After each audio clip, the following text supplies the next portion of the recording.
भारतीय दहशतगर्द। ये जंग नजर नहीं आती लेकिन लड़ी जा रही है। भारतीय खुफिया एजेंसियों की साजिश, दहशतगर्द तंजीमों के खतरनाक मंसूबे और एक मर्द मुजाहिद की जुर्रतमंदाना जवाबी कार्रवाइयाँ। दुश्मन जहां भी होगा हम वहां पहुंचेंगे। भारतीय दहशतगर्द।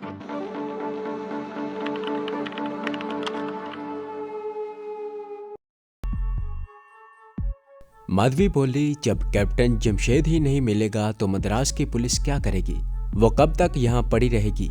एक दिन वो भी मायूस होकर वापस चली जाएगी। गाजी कहने लगा, इस सारे अमल में कई रोज लग सकते हैं और इस मकान में कैप्टन जमशेद का इतने दिन क्याम खतरे का बायस हो सकता है। माधवी ने कहा, कैप्टन जमशेद के छुपने के लिए मेरी निगाह में एक मुनासिब जगह है। मैं उसे वहाँ ले जाऊंगी। जब हालात जरा नॉर्मल होंगे तो मैं खुद इसे यहाँ से फरार करवा दूंगी। मैंने गाजी की तरफ देखा।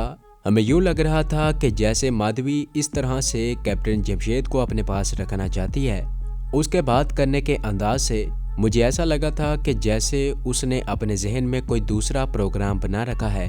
फिर मुझे ख्याल आया कि वो एक मफरूर कैदी को अपने पास कितनी देर तक रख सकती है। मैंने माधवी से उस खुफिया जगह के बारे में पूछा जो उसके जहन में थी, तो वो सिरकट का धुआं छोड़ते हुए बोली, तुम्हें इस बारे में फिक्र करने की जरूरत नहीं है। जहां मैं तुम दोनों को ले जाऊंगी वहां पुलिस नहीं पहुंच सकेगी। गाजी ने कहा, अगर ऐसी बात है तो फिर इन दोनों को यहाँ देर नहीं करनी चाहिए। माधवी बोली, देर करने की जरूरत नहीं है। मैं सारा बंदोबस्त करके आई हूँ। मैं 10 बजे आऊंगी और दोनों को अपने साथ ले जाऊंगी। जब वो चली गई तो मैंने गाजी से कहा, क्या हमें माधवी के साथ चले जाना चाहिए? तुम हमें क्या मशवरा देते हो? गाजी ने कहा, जाहिर है वो तुम्हें पुलिस के हवाले तो नहीं करेगी, किसी महफूज जगह पर ही ले जाएगी। तुम्हें उस पर भरोसा करना चाहिए। कैप्टन जमशेद कहने लगा, ठीक है, मैं तैयार हूँ। रात के 10 बजे गाजी के मकान के बाहर एक गाड़ी आकर रुकी। हमने खिड़की का पट जरा सा खोल कर देखा। ये एक वैगन थी जिसकी छत पर सब्ज और सुर्ख बल्ब बारी बारी रोशन हो रहे थे। मैंने बल्ब की रोशनी में पढ़ा, उसके एक साइड पर रेड क्रॉस का निशान बना हुआ था और नीचे तेलुगु जुबान और अंग्रेजी में एम्बुलेंस लिखा हुआ था। माधवी खुद गाड़ी ड्राइव कर रही थी। वो गाड़ी से उतरकर मकान के दरवाजे पर आई तो गाजी ने दरवाजा खोल दिया।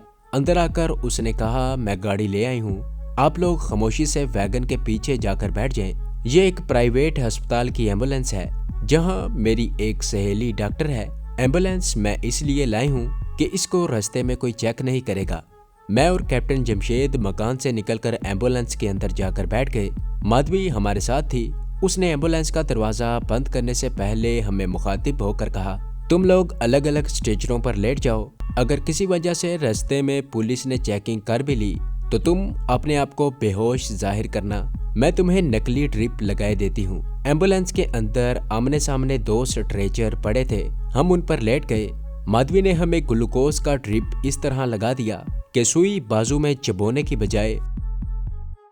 अगर आप इससे रिलेटेड मजीद वीडियोस देखना चाहते हैं तो हमारे चैनल को सब्सक्राइब करें और बेल आइकन को दबाकर ऑल नोटिफिकेशन ऑन कर लें ताकि हमारी तमाम आने वाली वीडियोस आप तक बआसानी पहुंच सके।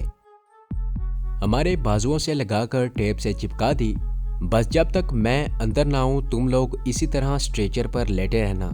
वो दरवाजा बंद करके अगली सीट पर जाकर बैठ गई। एम्बुलेंस स्टार्ट हुई और हम वहां से निकल पड़े। अपने गाजी से मैंने साइलेंसर वाला रिवॉल्वर और कुछ फालतू गोलियां लेकर अपने पास रख ली थी। एम्बुलेंस जुमरे पट्टी की आबादी से निकलकर बड़ी सड़क पर आई तो उसका सायरन बजने लगा। इस सायरन का सबसे बड़ा फायदा ये था कि उसे रास्ते में कोई रोकता नहीं, इस ख्याल से कि इसमें इमरजेंसी का मरीज अस्पताल ले जाया जा रहा है। एम्बुलेंस एलोर शहर की सड़कों पर रात के अंधेरे में काफी देर तक दौड़ती रही। एम्बुलेंस में कोई खिड़की भी नहीं थी। अकबी दरवाजे में जो 2 गोल शीशों वाले सुराख थे उनमें से सड़कों की रोशनियां नजर आ जाती थी। काफी देर तक सड़कों पर दौड़ने के बाद एम्बुलेंस का सायरन खामोश हो गया।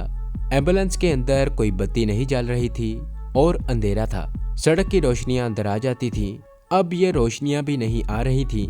इसका मतलब था कि एम्बुलेंस शहरी आबादी से बाहर निकलकर गैर आबाद इलाके में दाखिल हो गई है।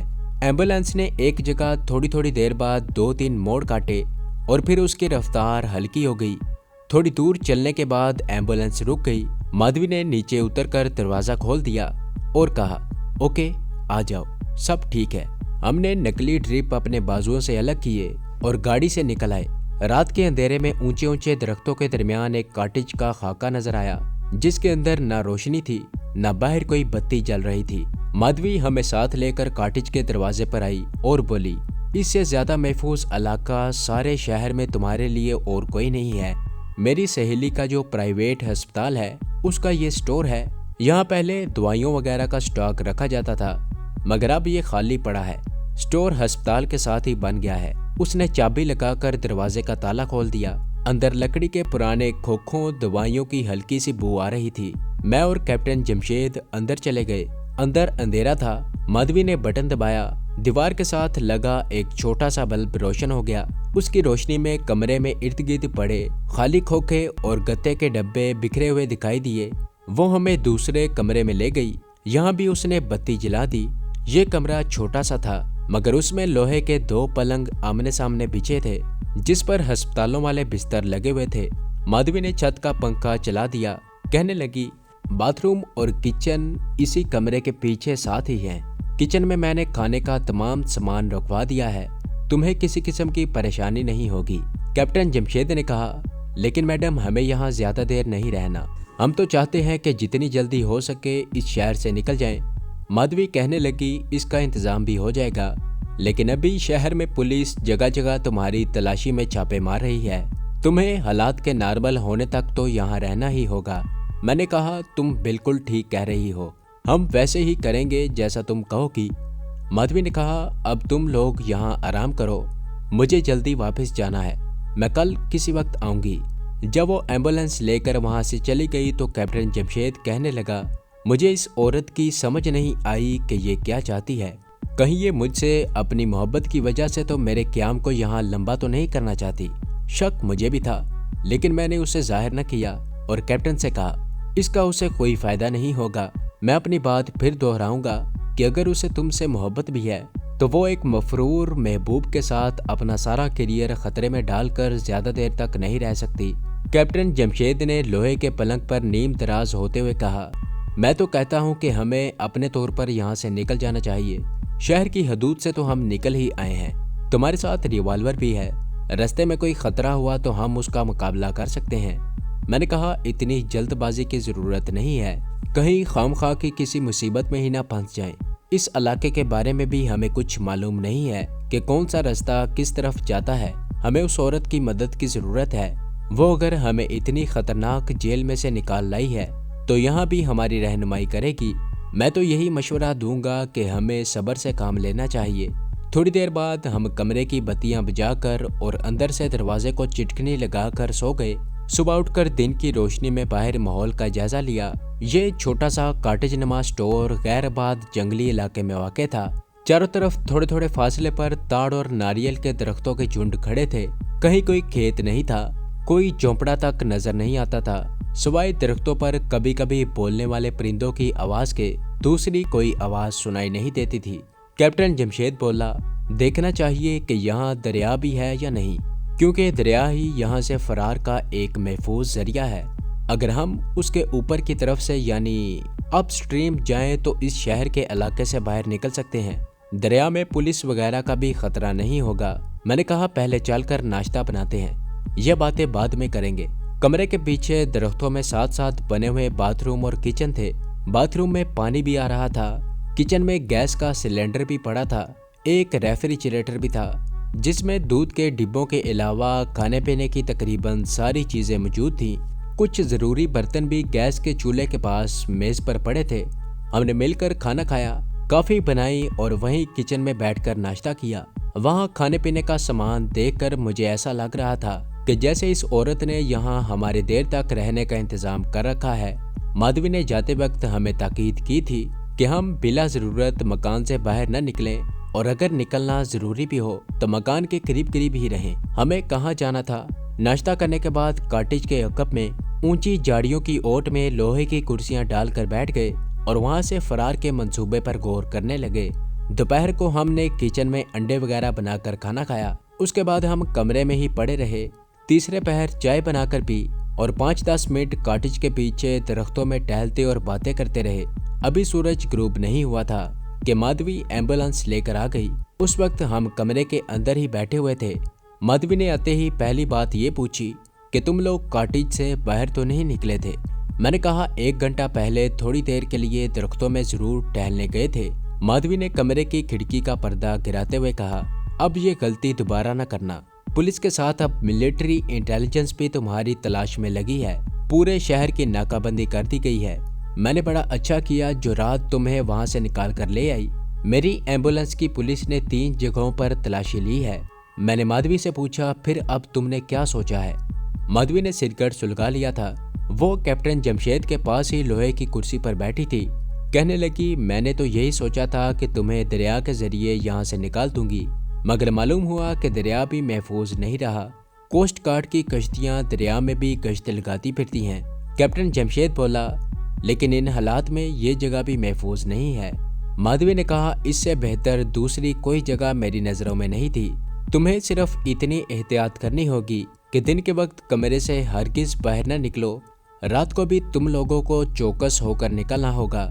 खुफिया पुलिस के आदमी किसी भी बेस में यहाँ नमूदार हो सकते हैं। मैंने कैप्टन जमशेद की बात को दोहराते हुए कहा, मेरी राय में हमें यहाँ से जितनी जल्दी हो सके निकल जाना चाहिए।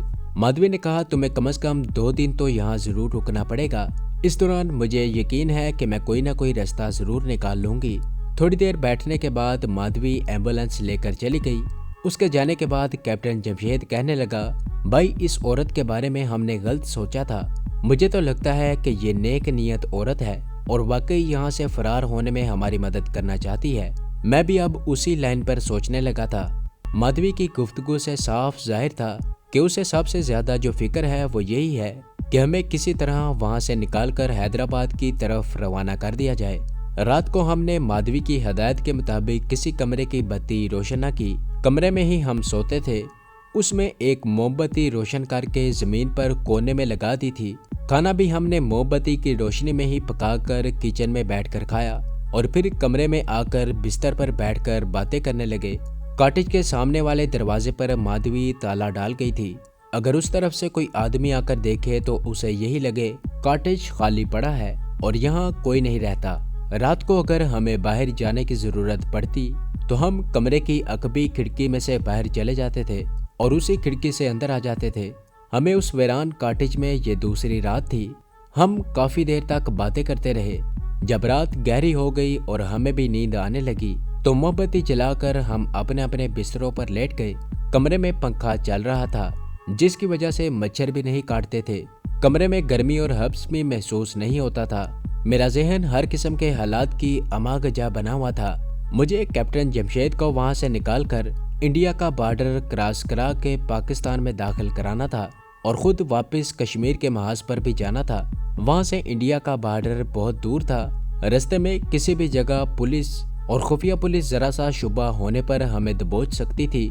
मैं उन्हीं ख्यालात में उलझा हुआ था। मेरी नींद गायब थी।